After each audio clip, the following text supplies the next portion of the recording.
आप सभी लोगों को सबसे पहले नमस्कार और जय श्री राम।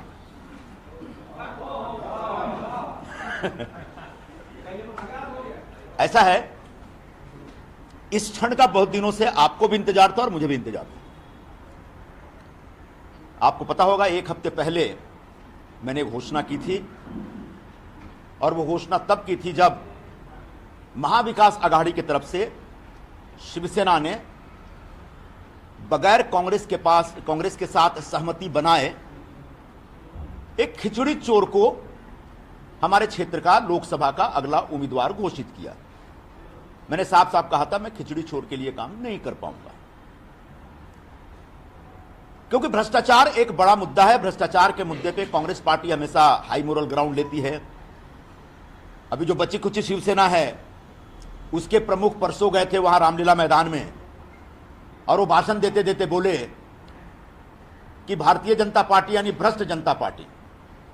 तो भ्रष्टाचार अगर आपका इतना बड़ा मुद्दा है, तो जिस व्यक्ति के खिलाफ ईडी का केस लगा है, जिस व्यक्ति के ऊपर खिचड़ी चोरी का आरोप है, जिस व्यक्ति ने सप्लायर से 1,60,00,000 की दलाली ली है बाई चेक, उसको आप किस मुंह से उम्मीदवार बनाते हैं? मैंने यही मुद्दा खड़ा किया था और मुझे लगा था कि मेरी पार्टी जो दिन रात भ्रष्टाचार के मुद्दे पे सभी लोगों को नसीहतें देती रहती है, शायद इस विषय को समझेगी, लेकिन मेरी पार्टी ने भी नहीं समझा। और इसलिए मैंने कल घोषणा की थी, जब मुझे पता चला कि ये कोई एक्शन लेने का मूड में है, तो मैंने कहा काहे के लिए अपनी स्टेशनरी वेस्ट कर रहे हो, मैं कल सब अनाउंसमेंट कर दूंगा। मैंने रात को 10:40 पर खड़गे जी को अपना इस्तीफा भेज भी दिया था और मुझे लगता है कि उसके तत्काल बाद शायद उस इस्तीफे में कुछ ऐसे शब्द थे, ऐसा मेरा एक्सप्रेशन था, उनको लगा कि कुछ ज्यादा हो जाएगा अगर हम चुप रहेंगे, तब उन्होंने इस प्रकार का एक फैसला किया। मतलब A4 साइज का एक कागज कांग्रेस पार्टी ने आखिरकार बर्बाद कर दिया, ऐसा मेरा मानना है। अब रह गई बात, कांग्रेस पार्टी ये सब क्यों कर रही है? कांग्रेस पार्टी इस समय एकदम से संरचनात्मक ढंग से देखा जाए तो बिखरी हुई पार्टी है। वैचारिक तौर पर तो दिशाहीन है, ऐसा कई लोगों ने कई बार कहा, कांग्रेस पार्टी के लोगों ने ही कहा, लेकिन संरचनात्मक तौर पर एक पूरी तरह से बिखरी हुई पार्टी है। पहले कांग्रेस में एक पावर सेंटर हुआ करता था और उसका एक कॉकस होता था, उसके एक कोटरी होते थे, दरबारी होते थे, और उसके खिलाफ बाकी लोग लड़ते रहते थे या संघर्ष करते रहते थे। इस समय कांग्रेस पार्टी में 5 पावर सेंटर्स हैं। आप चौंक जाएंगे सुनकर के, लेकिन ये सब हमने अनुभव किया हुआ है। अब पूछेंगे 5 पावर सेंटर कौन कौन से हैं, और पांचों के अपने कॉकस है, पांचों की अपनी लॉबी है, और पांचों की जो लॉबी है वो आपस में टकराती रहती है, एक दूसरे को मारने में लगी रहती है।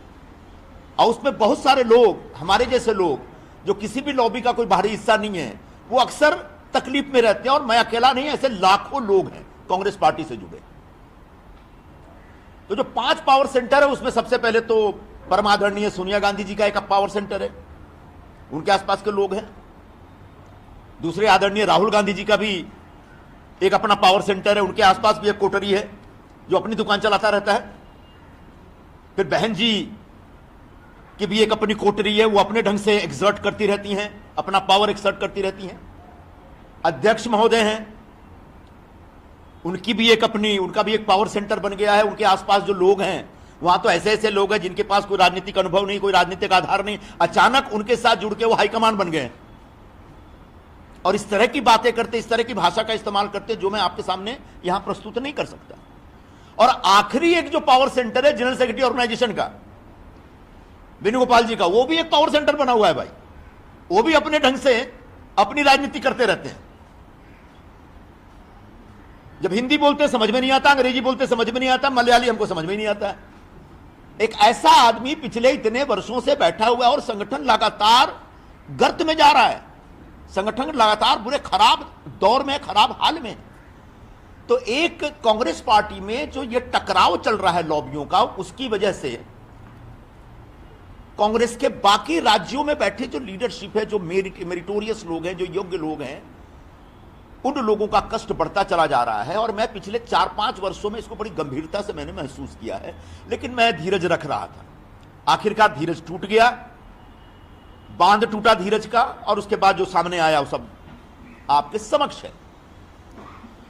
तो ये जो वैचारिक स्तर पर जो एक द्वंद्व चल रहा है पार्टी में, उसकी वजह से बड़े पैमाने पर कार्यकर्ताओं के अंदर एक निराशा और नाराजगी बनी हुई है। और अगर यूं ही चलता रहा तो आगे जाकर धीरे धीरे बहुत कुछ खत्म हो जाएगा, बिगड़ जाएगा, मुझे ऐसा लग रहा है।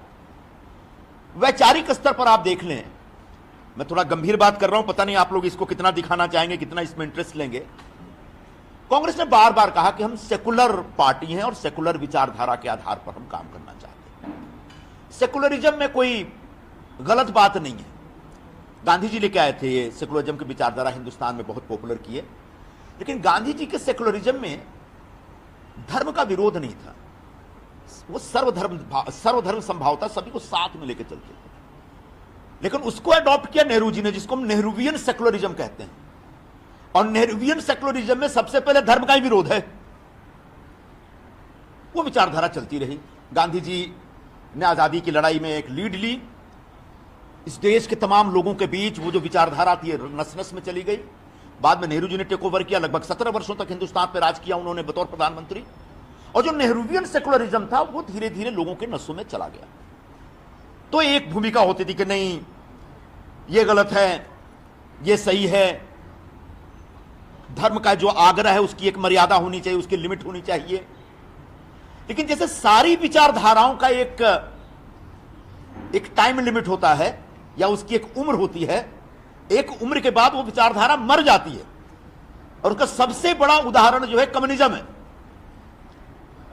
1917 में बोल्शेविक रिवॉल्यूशन के बाद कम्युनिज्म आता है और रशिया में कम्युनिज्म की क्रांति होती है। रशिया में इतना बड़ा एक कम्युनिस्ट सरकार बन जाती है, उसका पूरी दुनिया में इसका प्रचार होता है। लेकिन 1991-92 आते आते पूरे कम्युनिज्म के खिलाफ विद्रोह होता है और कम्युनिज्म खत्म हो जाता है। मतलब उस विचारधारा की उम्र खत्म हो गई। बिल्कुल 70 वर्षों के बाद आज हिंदुस्तान में जो नेहरूवियन सेकुलरिज्म है, जिसमें धर्म के आग्रह का विरोध होता है, धर्म के अस्तित्व का विरोध होता है, धार्मिक होने का विरोध होता है, उसकी उम्र अब खत्म हो चुकी है। और इसको मानने समझने के लिए कांग्रेस पार्टी तैयार नहीं है। आज दुर्भाग्य यह है कि उन नेहरूवियन सेकुलरिज्म को सबसे ज्यादा तेजी से लेकर चलने वाले लोग हैं वो कम्युनिस्ट हैं, जो हिंदुस्तान के लेफ्टिस्ट हैं। वो खुद ही खत्म हो चुके हैं। परसों मैं एक चैनल पे बोल रहा था कि पूरे कांग्रेस पार्टी पे लेफ्टिस्ट अप्रोच भर गया, हावी हो गया। आदरणीय राहुल जी के आसपास भी बड़े पैमाने पर लेफ्टिस्ट लोग, ये लेफ्टिस्ट हो सकते हैं जो अयोध्या में अगर रामलला विराजमान हो रहे हैं तो उनका सिरे से विरोध करेंगे। सिर्फ लेफ्टिस्ट ऐसा सोचता है, क्योंकि उनके जो प्रवर्तक थे विचारधारा के, कार्ल मार्क्स, वो कहते थे धर्म अफीम है, धर्म का विरोध करते थे। तो वो धर्म के अस्तित्व में विश्वास नहीं करते, धर्म की आस्था में विश्वास नहीं करते। कई लोगों को रामलला विराजमान का जो एक कार्यक्रम था, राम मंदिर का भव्य उद्घाटन था, उसके लिए बुलाया गया था। और सब लोग सरकार से या बीजेपी से सहमत हों ऐसा नहीं था, लेकिन सभी लोगों ने बड़े प्यार से, सम्मान से कहा कि साहब धन्यवाद, आपकी चिट्ठी मिली, आज अभी फुर्सत नहीं है, बाद में कभी हम आ जाएंगे। लेकिन किसी ने भी उस पूरे आयोजन, पूरे उत्सव के ऊपर सवाल नहीं उठाया। अकेला कांग्रेस पार्टी की चिट्ठी है जो कहती है कि नहीं ये भारतीय जनता पार्टी का प्रचार है, और उस आधार पर उन्होंने राम के अस्तित्व के ऊपर सवाल उठाया और राम के होने पर और राम के प्रति जो आस्था, उस आस्था को ही नकार दिया। बाद में बड़ी फजीयत हुई और उसके बाद 3-4 दिनों तक कांग्रेस पार्टी के प्रवक्ता उसके ऊपर जवाब देते रहे। यह लेफ्टिस्ट अप्रोच था, लेफ्टिस्ट प्रभाव था, यह कम्युनिस्टों का प्रभाव था कांग्रेस पार्टी। आज हालात यह है कि यह हिंदुस्तान पूरी तरह से धार्मिक हो गया है। पहले जो लोग बड़े बड़े उद्योगपति, बड़े बड़े क्रिकेटर, बड़े बड़े फिल्मकार मंदिरों में जाने से कतराते थे या मंदिरों में जाते हुए दिखने से कतराते थे, आज गर्व से जाते हैं। ये जो धर्म का जो आग्रह है, इसमें कहीं से गलत नहीं है। इसमें कहीं से यह नहीं कहा जा रहा कि दूसरे धर्मों से नफरत करिए। बाकी धर्म के लोग भी उतना ही अपने धर्म के प्रति आग्रह रखते हैं, लेकिन यहां पर जो नेहरूवियन सेकुलरिज्म था उसने कहीं ना कहीं लोगों को हिंदू धर्म को मुख्य धारा से बाहर कर दिया था, और हिंदू धर्म में आस्था रखना मतलब कोई गुनाह है या ब्लास्फेमी जैसा है, धर्मद्रोह है, इस प्रकार की एक भूमिका बन गई थी।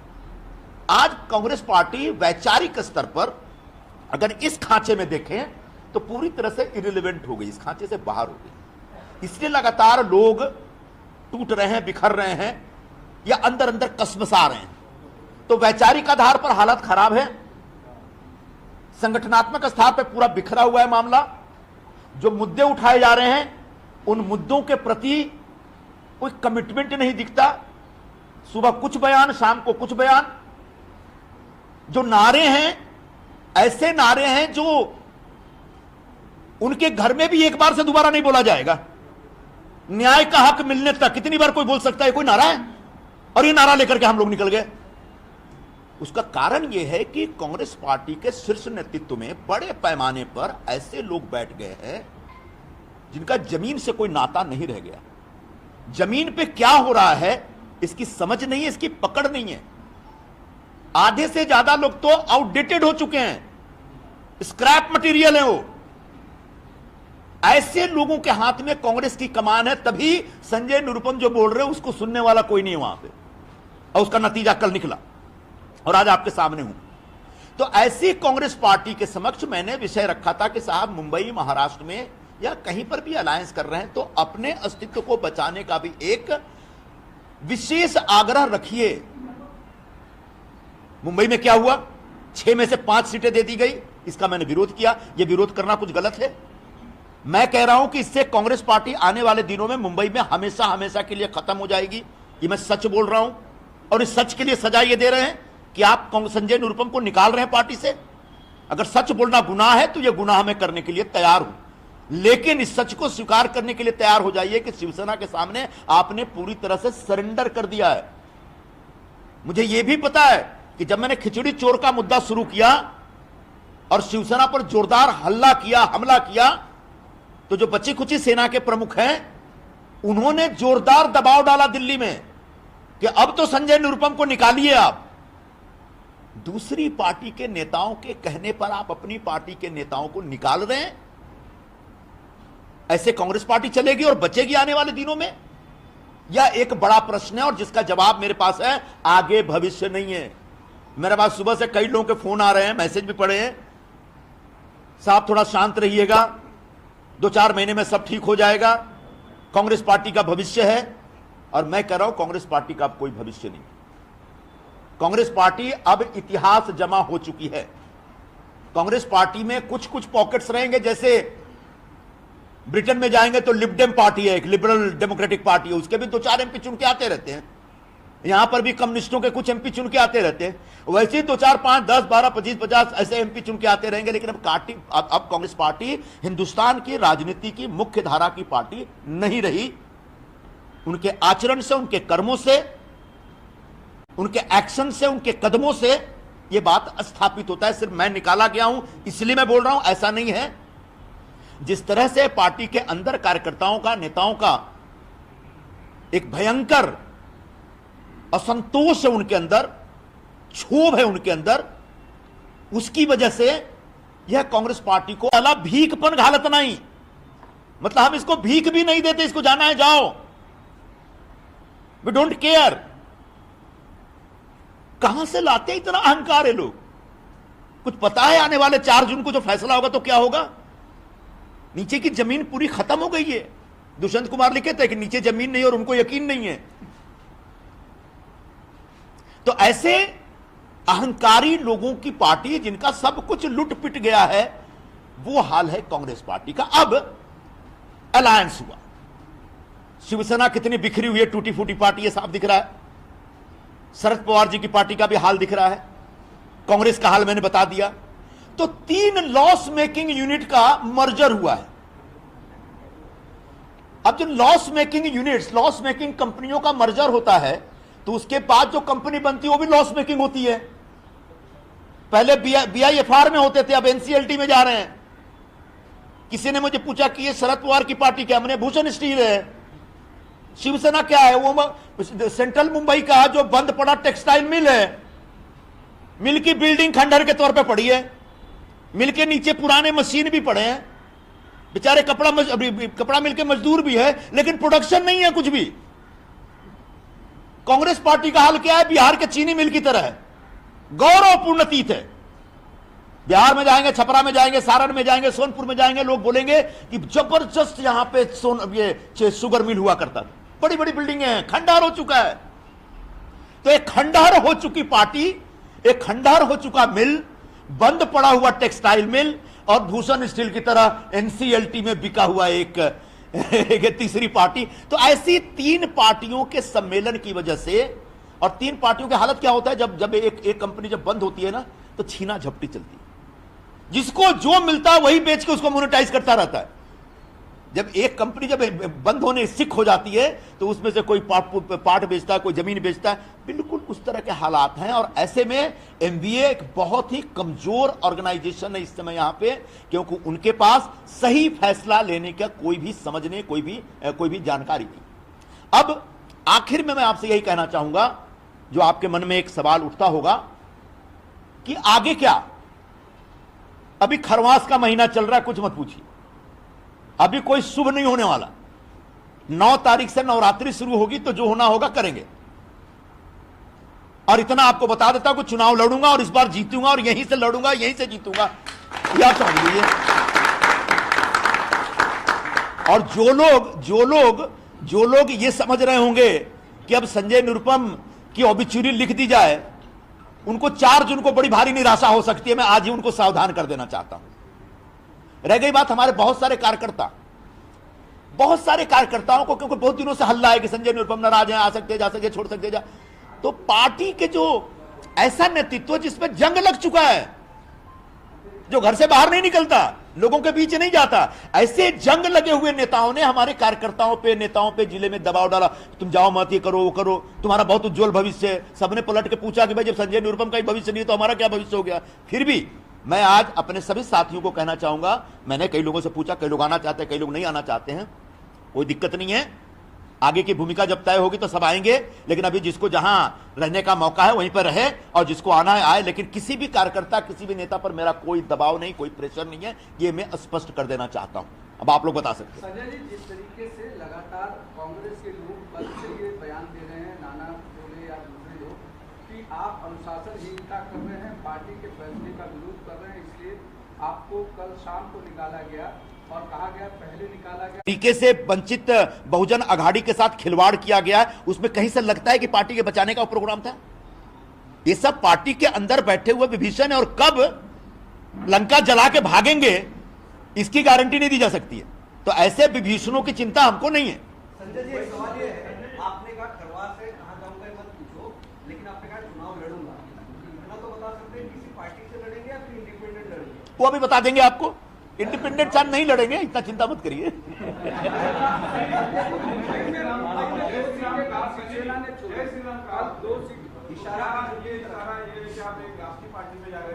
क्यों जय श्री राम करना किसी पार्टी से नाता होता है क्या?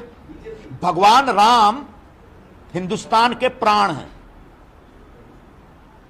राम के जो मूल्य हैं, राम के स्थापित मूल्य हैं, उन मूल्यों पर आधारित हिंदुस्तान है, हिंदुस्तान का समाज है। चाहे किसी भी धर्म का हो, किसी भी वर्ग का, जो हिंदुस्तानी है वो राम के मूल्यों में विश्वास करता है। और वो सिर्फ धर्म नहीं है, वो हमारी एक सांस्कृतिक परंपरा है, और उस परंपरा से जुड़ के जीना पड़ेगा। दुर्भाग्यपूर्ण बात यह है कि जो नेहरूवियन सेकुलरिज्म था, उसी परंपरा से आपको डिस्कनेक्ट कर रहा था, जिसके बारे में कह रहा हूं कि अब उसकी उम्र खत्म हो गई है। उस विचारधारा के, नेहरू जी बहुत महान नेता थे, उनके प्रति मेरे मन में बहुत सम्मान है, लेकिन हर व्यक्ति की विचारधारा की एक समय सीमा होती है, और उस समय सीमा अब संपन्न होती दिख रही है, जिसका सामने आपको चारों तरफ उसका सबूत दिखेगा।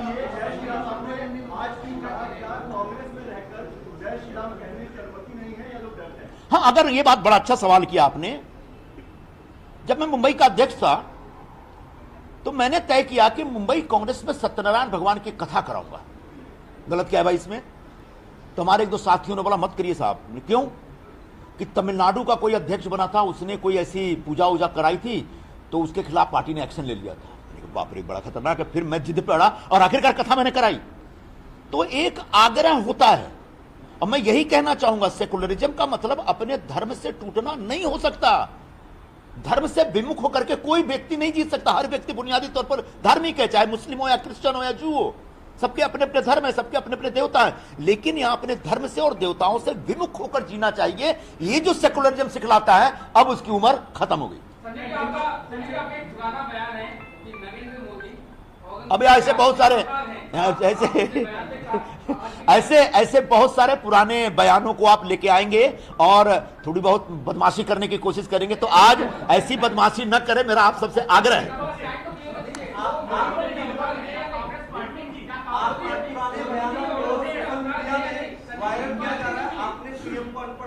ऐसा है, मैं एक आउटस्पोकन व्यक्ति हूं, बोलता हूं। जिस पार्टी में रहता हूं, उस पार्टी की भूमिका, उस पार्टी की जो विचारधारा है, उस पार्टी का जो दृष्टिकोण है, उसको बड़ा खुल के रखता हूं। और मैं अकेला ऐसा नहीं, ऐसे बहुत सारे लोग हैं। आप हमारे जो पुराने ट्वीट और पुराने बयानों को जब खोद के निकालेंगे, तो ऐसे मैं अकेला नहीं, ऐसे बहुत सारे लोग हैं जो ऐसे बयानों और ट्वीट के बावजूद इस समय पार्टी छोड़ करके कहीं और बैठे हुए हैं। मुझे नहीं मालूम किसने माफी मांगी। अब इतना ज्यादा अभी मेरे प्रेस कॉन्फ्रेंस को डिरेल मत करिए त्रिवेदी जी महाराज, मैं आपसे हाथ जोड़ रहा हूं। अभी रुक जाइए, थोड़ा धीरज रखिए। अभी आने वाले दिनों में बहुत बार बोलेंगे, अभी बहुत लोग मेरे खिलाफ बहुत सारी बातें बोलेंगे, तब का जवाब दिया जाएगा। ऐसा नहीं होता। देखिए, बहुत ठीक है, ऐसा नहीं होता। आप बहुत अच्छा सवाल किया आपने। मैं मान लीजिए किसी का विरोधी हूं, तो विरोधी स्वर उस व्यक्ति या उस संस्था के बारे में अपनाता हूं। लेकिन जैसे मैं तय कर लेता हूं कि मुझे अब इनका विरोधी नहीं रहना है, इनसे हाथ मिलाना है, इनके साथ बैठना है, तो निश्चित तौर पर जो आपकी वो भूमिका थी, वो भूमिका से आप पीछे हट जाते हैं। यह एक सैद्धांतिक आधार है। अभी आपने तय किया है कि नरेंद्र मोदी जी के साथ, उनके पार्टी के साथ बैठेंगे, और इससे मैंने तो कल बताया, परसों माझा कट्टा में, कि हिंदुस्तान में इस समय सोना का भाव, बेटी की उम्र और मोदी जी की लोकप्रियता लगातार बढ़ रही है। तब उसके बाद आगे क्या पूछना चाहते हैं, बताइए।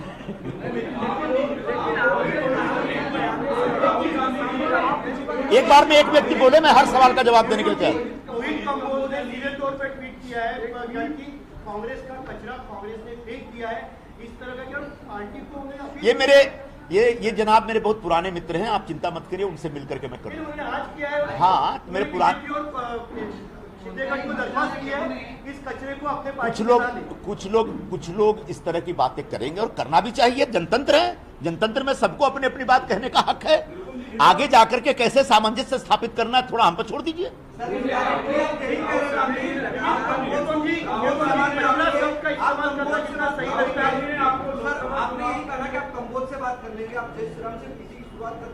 आप मोदी की लोकप्रियता की बात करते हैं, कहीं ना कहीं समझा जा रहा है कि बीजेपी की तरफ जा रहे हैं। अभी इस बारे में मैं कोई ऑफिशियल स्टेटमेंट देने की स्थिति में नहीं हूं।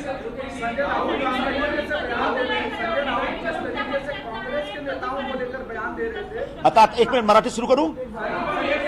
राहुल गांधी ने आपको आश्वासन दिया था, भले महाविकास आघाड़ी बन रही है, शिवसेना के साथ गठबंधन हो रहा है, फिर भी आपको चुनाव लड़ाया जाएगा, कांग्रेस यहाँ पे ज्यादा सीटों पे लड़ेगी। क्या राहुल गांधी अपने वादे से निकल गए या दबाव में आ गए शिवसेना के? मैं सिर्फ राहुल गांधी जी को दोष नहीं दूंगा। पूरी कांग्रेस पार्टी ने अलग अलग राज्यों में जो अपना पॉलिटिकल कामकाज है, उसको वहां के स्थानीय पार्टियों के ऊपर को आउटसोर्स कर दिया है। क्या हमारी पार्टी आप ही चलाइए, चाहे बिहार हो या महाराष्ट्र हो या तमिलनाडु दिख रहा है आपको। तो किसी एक व्यक्ति का फेलियर है, मैं नहीं सोचता। पार्टी के अंदर की जो सोच है, उस पूरी सोच दोषपूर्ण है। आप मजबूत रहेंगे तो कोई मजबूत आदमी आपसे हाथ मिलाएगा, आप कमजोर हो जाएंगे तो आपसे कोई हाथ नहीं मिलाएगा। तो आने वाले दिनों में, प्रकारांतर में, कांग्रेस पार्टी बहुत कमजोर होगी, और आज जो लोग आपसे हाथ मिला रहे हैं वो आपसे हाथ भी नहीं मिलाएंगे।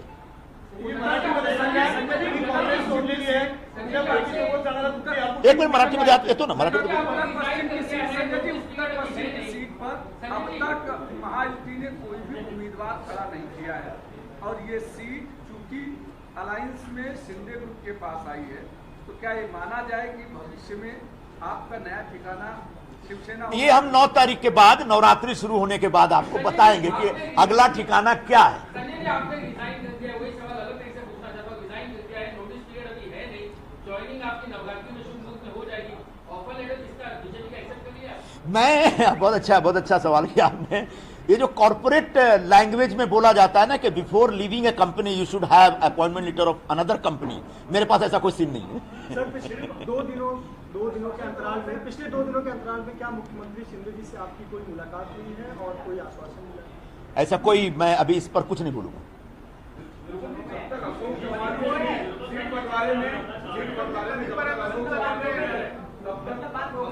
मैं अभी कहाँ कुछ बोल रहा हूँ। आता चलो, आता सुरू करू मराठीत।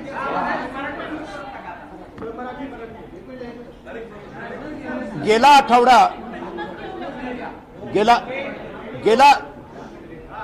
गेला आठवड्यात जेव्हा तुम्ही सगळे माझ्या प्रेसर साथी आला होता, तेव्हा मी एक अनाउन्समेंट केला होता की आता मी 1 आठवडा वाट पाहणार माझ्या पक्षाचे जो नेतृत्व आहे त्यांच्याशी, कारण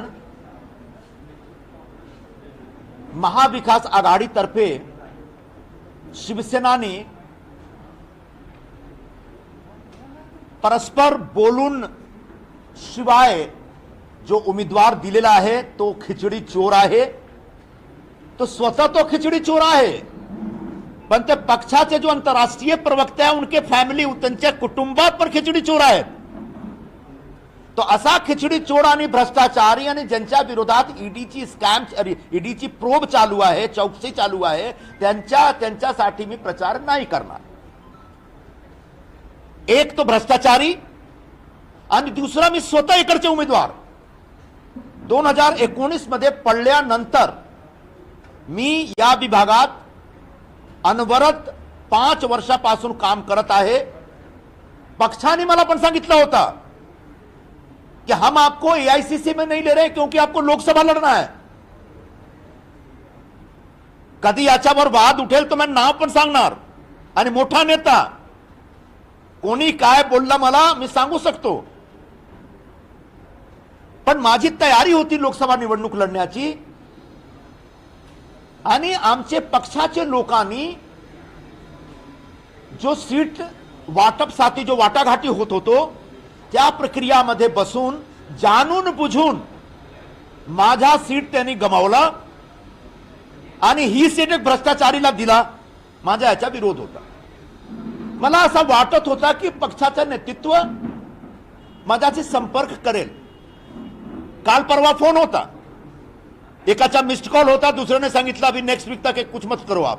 मैंने कहा आता निर्णय झालेला आहे, मोठे नेते आहेत।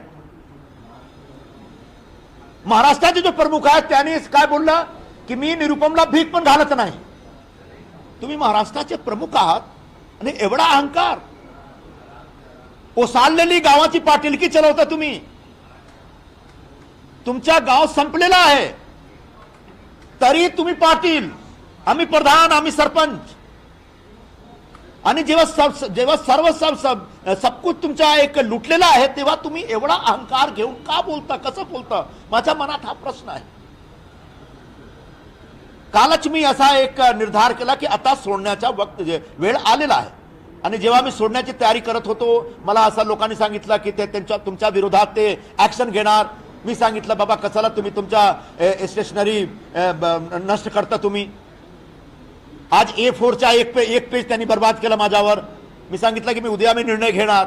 तो आज माझा निर्णय असा आहे की आता काँग्रेस पक्षामध्ये राहण्याचा काहीही उपयोग नाही। काँग्रेस पक्ष संपलेली पक्ष आहे आणि काँग्रेस पक्ष बरोबर जो शिवसेना और बाकी बचे एक शिल्लक राहिलेला जो एनसीपीचा जो एक अलायन्स आहे त्या अलायन्स मध्ये आता काहीही दम नाही आहे आता, आणि या तीनही पक्ष मिळून काही करू शकत नाही। त्यांचा जो कॅन्डिडेटचा जो एक निवडण्याचा जो प्रक्रिया आहे तो पण दोषपूर्ण आहे, त्यांच्या कनेक्ट नाही आहे. आणि असं परिस्थितीत आता जेव्हा काँग्रेसचा नेतृत्व माझा काही ऐकत नाही, त्यात असं परिस्थितीत मला काँग्रेस पक्ष सोडण्याचा एक निर्णय घेतला पाहिजे. आणि जेव्हा मी निर्णय घेत होतो तेव्हा त्यांनी माझ्या विरोधात एक हकालपट्टी केली. का हकालपट्टी केली माझी? मी सच बोलत होतो. माझा सच काय होता? संघटन बचवायचं आहे. संघटन काँग्रेस पक्ष वाचविण्यासाठी मी गेला कित्येक महिन्यापासून संघर्ष करत आहोत. ज्यांच्या हातात तुम्ही नेतृत्व दिले आहात ते सगळे कोणाचे हात मिळवणी केलेले आहेत कोणाला माहित नाही आहे. ते पक्षाच्या हित, पक्षाचा नेतृत्व, पक्षाच्या बळकटी करण्यासाठी काही करत नाही, एकही आंदोलन नाही. कसा लोकांना तोडायला पाहिजे त्या त्यांच्या कारस्थान आहे आणि त्या कारस्थानचा नतीजा मी आज तुमच्या समोर बसलेले आहोत. तो आता काँग्रेस पक्ष सोडलेला आहे. पुढे काय करायचा नवरात्रीच्या दरम्यान आम्ही ठरवणार. आणि माझे जो सगळे सहकारी आहेत त्यांना मी सांगितलं आहे की ज्यांना यायच्या या नाही यायच्या येऊ नका. जिकडे आहात तुम्ही तुमच्या भविष्य उज्ज्वल करण्यासाठी काम करा. आबा मराठी प्रवेश करणार आहे अशी चर्चा आहे, कधी मुहूर्त आहे? आता सध्या मी सांगू शकत नाही कुठल्या पक्षमध्ये आणि कुठल्या ग्रुपमध्ये और कुठे जाणार. पण नवरात्रीच्या दरम्यान काहीतरी एक निर्णय घेण्याची परिस्थिती आहे, मनस्थिती आहे. हा, उत्तर पश्चिम मधून निवडणुकी लढणार आणि यावेळी जिंकणार. तुम्हाला विरोध केला जातोय. संजयजी, तुम्ही पक्ष सोडलात. मोहित कंबोज तुम्ही म्हणताय तुमचे मित्र आहेत, पण त्यांनी अतिशय कडक शब्दात टीका केली आहे. काँग्रेसचा कचरा असा तुमचा उल्लेख केलाय. मित्रांनी असा उल्लेख करणं योग्य आहे का? माझे जुने मित्र आहेत आणि जे काही आहे आमच्यामध्ये आम्ही सॉल्व्ह करून घेणार. तुम्ही काळजी करू नका. कचरा या शब्दावरती तुमचा आक्षेप नाही, तुम्ही काळजी करू नका. जे काही लोकतंत्र आहे, लोकशाही आहे, ते सगळे स्वतःचे आवडीनुसार शब्दाचा प्रयोग करतात. करू द्या, काय हरकत नाही. महायुतीच्या नेत्यांवरती टीका टाळताय का संजयजी? महायुतीच्या नेत्यांवरती टीका करणं टाळताय का? एवढी कडक शब्दात टीका करून सुद्धा आक्रमक संजय निरुपम शांत भूमिका घेते. तुम्ही महायुतीचे जो नेते मंडळी आहेत त्यांच्याशी विचारा, मला राहू द्या. तुम्ही आज पंतप्रधान नरेंद्र मोदी यांच्याबद्दल जे आहे ते चांगलं बोलताय, मात्र काही दिवसापूर्वी तुम्ही गंभीर टीका केलेली होती, अगदी टोकाची टीका. असा होतो जेव्हा तुम्ही एक दुसरा पक्षमध्ये राहता, त्या पक्षानुसार एक भूमिका घेता. जेव्हा तुम्ही ठरवता की आता या पक्षामध्ये नाही राहायचं आणि दुसरा ग्रुपमध्ये जायचं, दुसरा एक ग्रुपशी एक संपर्क करायचा आहे, तो ठीक आहे. जे काही माझ्या स्टेटमेंट आहे आणि माझ्या ट्विट आहे त्याच्यावर थोडाफार रिमोर्स करून आम्ही आता स्टँड बदललेला आहे. आणि स्टँड बदलण्याचा माझ्याकडे एक लोकतांत्रिक अधिकार आहे.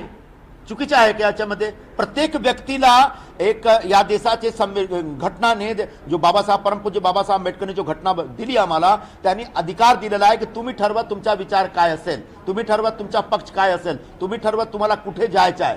हा एक संवैधानिक अधिकार आहे आणि एक घटनात्मक अधिकार घेऊन मी उभे आहे, तुमच्या बरोबर बसलेले आहोत.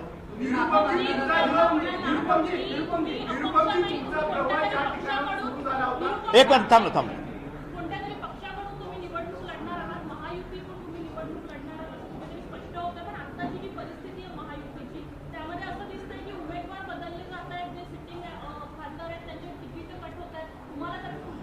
तो त्यांच्या आतमध्येचा विषय आहे, याच्यावर मला काही बोलायचं नाही आहे. आणि बघा, तुम्ही जरा आशीर्वाद द्या मला, तुम्ही ताई आहात.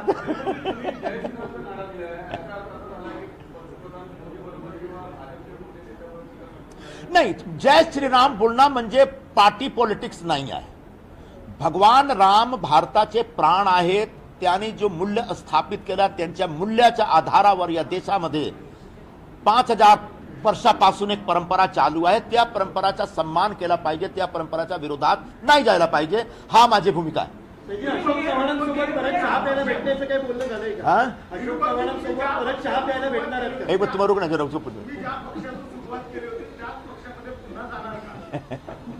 मी सांगतो ना, जरा थोडा एक दोनदा नंतर पण भेटूया ना आणि चर्चा करूया. अशोक चव्हाणांना परत भेटणार आहेत का तुम्ही चहा प्यायला तरी? हा, भेटू शकतो. माझे मित्र आहेत, जुने मित्र आहेत, माझे सिनियर आहेत, माझे लीडर असले.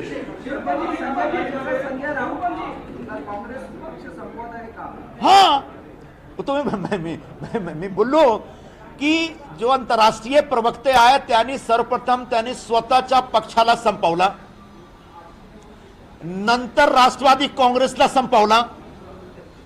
आता काँग्रेस पक्ष संपविण्याचा एक डाव ते रचत आहेत का? त्यांची मनात अशी इच्छा आहे की मुंबईमध्ये जो पॉलिटिकल स्पेस आहे अपोजिशनचा, त्या स्पेसमध्ये फक्त त्यांचा जो उबाठा ग्रुप आहे त्याचा हक राहिला पाहिजे. त्यासाठी ते प्रत्येक पक्षाला काटत आहेत. पण ही प्रक्रियामध्ये त्यांच्या स्वतःचा पण विनाश होईल एकदा, माझी अशी भाकीत आहे. संजय राऊतांनी तुमच्या काँग्रेस सोडण्यावरती तुमचा उल्लेख करत म्हटलंय की भाजपाने सगळ्या काँग्रेसच्या टॉप 20 भ्रष्टाचाऱ्यांना त्यांच्या सोबत घेतलं. टॉप 20 भ्रष्टाचारी माझ्यावर कुठल्या सीबीआयच्या चौकसी नाही आहे, ईडीची चौकसी नाही आहे. साधा जो पोलीस स्टेशन में केसेस आहेत फक्त पॉलिटिकल मुवमेंटचे केसेस आहेत आणि मला गर्व आहे त्या केसेस बद्दल. तर माझ्याबद्दल कुठल्या प्रकारचा एकही आरोप कोणी लावू शकत नाही. मी त्यांच्यासारखा आर्थर रोड जाऊन फिरून आलेला नाही आणि पुन्हा पण आर्थर रोड जाण्याचा भाग पडू शकतो त्यांच्यावर. इथून जर तुम्हाला उमेदवारी मिळाली असती तर तुमचा हा रोष किंवा सगळं काही शमलं असतं. काँग्रेसने तुम्हाला उमेदवारी दिली असती तर काँग्रेसने जर मला उमेदवारी दिली असती म्हणजे काँग्रेसमध्ये काहीतरी चांगला घडत आहे असं मला वाटू शकतो. पण काही चांगला होत नाही. जे काही नाव अनाउन्स होता मग त्यांचे नाव पाहतो बाबा फिरे पडेगा फिरे गिरेगा. तो आता काय असं परिस्थिती आहे. पक्षामध्ये पैसे नाही, अकाउंट सीज झालेला आहे. आमचे खडगे साहेब रामलीला मैदान मध्ये मंचकावर भाषण देतात कि कांग्रेस ने इतना बलिदान दिया है, इंदिरा जी ने बलिदान दिया, राहुल गांधी ने बलिदान दिया, उन पे हमले हुए, उनके शरीर के कई टुकड़े हो गए. कांग्रेस के अध्यक्ष बोलने पीछे राहुल गांधी बैठे हुए हैं. साहब क्या होगा कांग्रेस का? इसलिए मैं बोल रहा हूं की आता आउटडेटेड लोकांच्या हस्ते काँग्रेसचा नेतृत्व तुम्ही दिलेला आहात. कालच काय झाला दिल्लीमध्ये, दिल्ली प्रदेश कमिटीमध्ये त्यांच्या माईकच बंद झाला, ते रडत होते. तर जो मी तुम्हाला सांगितलं ना की 5 पॉवर सेंटर आहे, त्या पॉवर सेंटर मध्ये जबरदस्त एक संघर्ष चालू आहे पक्षामध्ये आणि या संघर्ष मध्ये ते संपणार.